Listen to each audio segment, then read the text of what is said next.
And the next question is, describe swallowing and peristalsis. तो वो आपसे पूछ रहे हैं कि swallowing क्या है और peristalsis क्या है। उसके लिए आप बुक के पेज नंबर 158 पे जाएं, उसमें हेडिंग है pharynx and esophagus और उसका फंक्शन लिखा हुआ है swallowing and peristalsis। तो आप बताएं कि swallowing क्या है, किस तरह से हम फूड swallow करते हैं, उसकी क्या वो वहाँ पे एक डायग्राम भी गिवन है, अगर आप वो भी साथ रफ सी नीट ना बनाएं क्योंकि थोड़ी सी कॉम्प्लेक्स है, अगर आपको समझ आती है तो थोड़ी सी बना दें।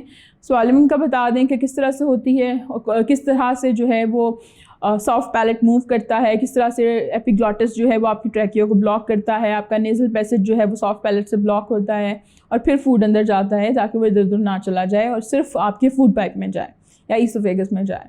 ये बताएं। फिर आप पेरिस्टाल्सिस का बताएं कि वो जो बोलस है फूड का वो किस तरह से मसल की रिलैक्स और कॉन्ट्रैक्शन की वजह से रिलैक्स और कॉन्ट्रैक्ट होने की वजह से वो मूव करता है पूरे आपके स्टमक में जाने से पहले, जो कि एक इनवॉलेंटरी रिएक्शन है। ये सारा कुछ आप लिख दें, that would be more than enough for this long question.